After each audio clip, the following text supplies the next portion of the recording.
কুরকি মুরগি এই কুরকি মুরগি দেখছেন কক করে। যে কোনো ঘটনা দুর্ঘটনা থেকে কিন্তু আমাদের অনেক কিছু শেখার থাকে, কিন্তু আমরা বাঙালিরা এতটাই ইমোশনাল জাতি যে ওই মোমেন্টে দাঁড়িয়েও আমরা শিক্ষা নেওয়ার চাইতে একজন আরেকজনকে দোষারোপ করার উপর বেশি ব্যস্ত থাকি। আর আমাদের এই হ্যাবিটটা যতদিন না পর্যন্ত চেঞ্জ হবে, আমার কাছে মনে হয় না আমাদের দেশের কোনো কিছুই চেঞ্জ হবে। সো যাই হোক, হ্যালো এভরিওয়ান, আসসালামু আলাইকুম। সব কিছু মিলিয়ে এতদিন ইচ্ছে করছিল না কোনো ভিডিও আপলোড করি, ফাইনালি অনেক দিন পর একটা নতুন ভিডিও নিয়ে চলে আসলাম। সবাই কেমন আছেন? বিদেশে তো আমরা হাতের কাছে সব কিছুই পেয়ে যাই খুব সহজে, কিন্তু এমন কিছু খাবার আছে যেগুলোর টেস্ট আমাদের দেশীয় টেস্টকে কখনোই বিট করতে পারবে না। তার মধ্যে অন্যতম হচ্ছে লেবু। আমাদের দেশের ছোট ছোট এই কাজুলি লেবু বলে, এগুলোতে এত বেশি ফ্লেভার থাকে যেটা এখানে পাওয়া একদমই সম্ভব নয়। এমনই অনেক আরো ফল আছে যেগুলো এখানে হাজার খুঁজলেও পাবো না। বাংলাদেশ থেকে আম্মু পাঠাইছে তোমাদের এই লেবু তো ফেভারিট। উফ, ফ্লেভার কাউরে দিইনি, জয় টয় কাউরে দিইনি, দেখে লাভ নাই। জয় ভাইয়া দিমুন একটাও, দেখে লাভ নেই, খাইলাম। কারণ ভিডিও আপলোড এবার 2 দিন পরে, এতদিন নাই।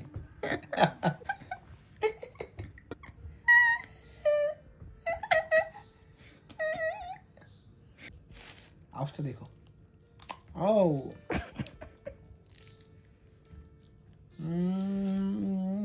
তো বিশ্রী ভাবে খাবো না, ফিল নিয়ে খাই আমরা, কারণ এগুলো অমূল্যবান। অমূল্যবান মানে অমূল্যবান। এইগুলা কি মানে মানে অনেক মূল্যবান আর কি।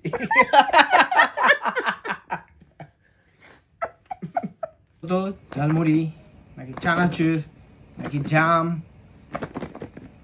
লাইফে ফার্স্ট টাইম নিজের হাতে গাব কাটছে আর কি। বিলাতি গাব বলে আর কি, আমাদের এই বিলাতি গাব।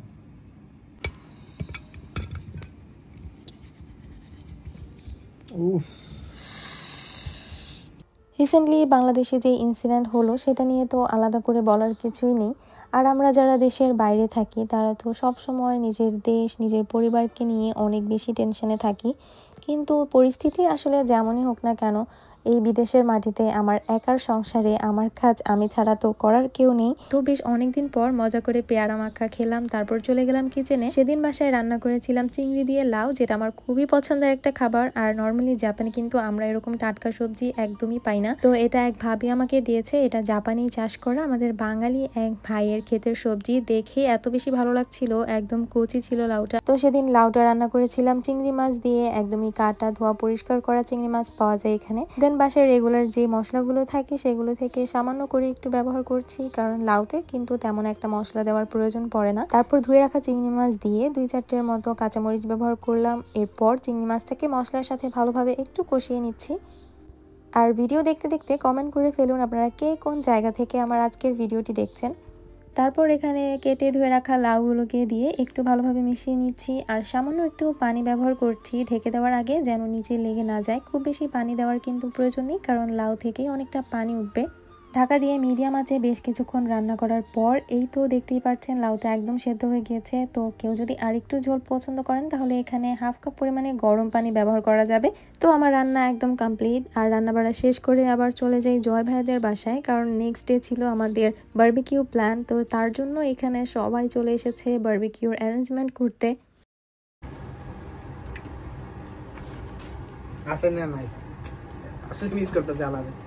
হাসান ভাই নাই, হাসানকে আমাকে মিস করতেছে। আসলে রাখলে আমার এই জায়গাটা আমি করতেই তো না, এটা শিওর। আমি হাসানকে আমাকে মিস করতেছে। হাসান মিস করে কইতে তোমারে যাই ব্যাপার না বেড়া। লাস্টে যাওয়ার সময় ভিডিওটা দেখলে বুঝবো, লাস্টে যাওয়ার সময় কি কইলো মিস করতেছি। আল্লাহ বারবিকিউ যাওয়ার আগে খাওয়া দাওয়া শুরু করে দিয়েছে।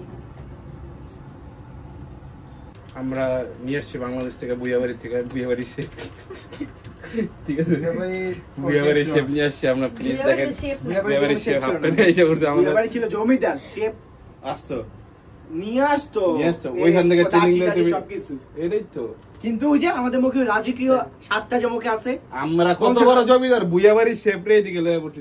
ঠিক আছে ঠিক আছে, আমরা রান্না আমরা পারি কিভাবে সব রাজকীয় খাবার, কারণ যে আমাদের মুখে যে রাজকীয় সাতটা রয়ে গেছে এই কারণে আমরা কত রাজকীয় বুয়াবাড়ি শেফ রে নিয়ে এসে আজকে ভাবি কে তেই বলে এখন ওকাশ ভাইয়া কইতে শিখছে এগুলা। কইলাম আমি ঠিকঠাক বেটা জামগমুখী ওই রাজিকে সাতগুলো আছে দেখে আমরা ফিল করতে পারি যে নাকি ওই যে বুয়াবাড়ি যে কয়টা বাবুচি ছিল ওগুলোকে ওই খাতা কলম না দাঁড়ায় আছে। আমি নরমাল কাজ করি না আছে হ্যালো বুয়াবাড়ি না এরকম জমিতে একটা আজি থাকে এটা জমিতে একটা স্টার একটা জিনিস বানানো এটার ভিতরে পুরো এদিকে সেদিকে মুরগি নেই বে মুরগির কি মানে কোন জায়গা একটু বলো মুরগি তো আমরা এসে তুর্কি থেকে কুরকি মুরগি মুরগি এই কুরকি মুরগি দেখছেন কক করে ওই কাজ করে না হচ্ছে পলিথিনে ভরে আর কাজ এটা কি এটা কি কাজ না না এটা কাজ না এটা কোনো কাজের মধ্যে পড়ে তুমি তো এমন আন্ডার এস্টিমেট করতে পারো না ভাবি আপনি তো এমন ভাইকে আন্ডার এস্টিমেট করতে পারেন না কত কাজ করতেছে জিপারটা লাগাইতে পারতেছে না কি লাগে আরে সেই খানা দানা সাথে হচ্ছে এরকম মজাদার খানা দানাও আছে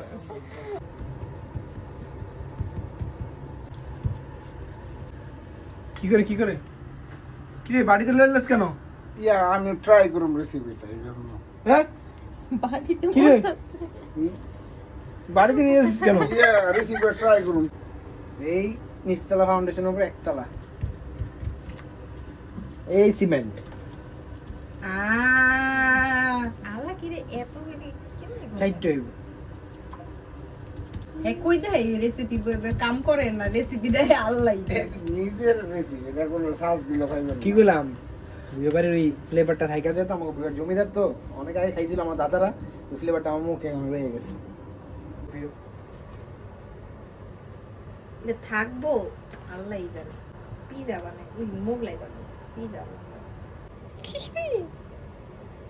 কিসে এমন করে কেন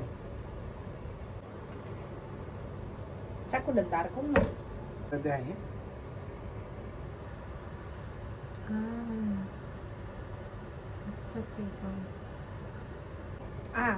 ইলাপু একটাই তো একজনে খাইয়া ও আর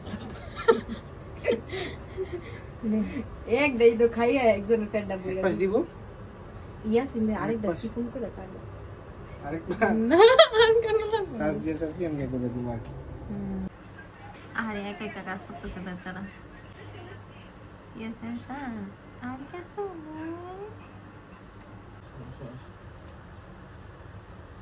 এটা কি ভাইয়া বুয়াবাড়ির দিকে বুইয়াবাড়ির ওদিক থেকে শিখেছো শিখি নে মুখে আজিটা আছে ওইটা নাই ওইটা দিয়ে হয়ে গেছে আজিটা আছে ডিজাইনটা কই পাইলে এটা তো ডিজাইন ওই যে ইমেজ জি বুয়াবাড়ি শালা বুয়াবাড়ি সব কিছু সেই না ইয়াসিন শেফের বানানো বুয়াবাড়ির হাতে বানানো বার্গার বুয়াবাড়ির হাতে বানানো বার্গার ভাই।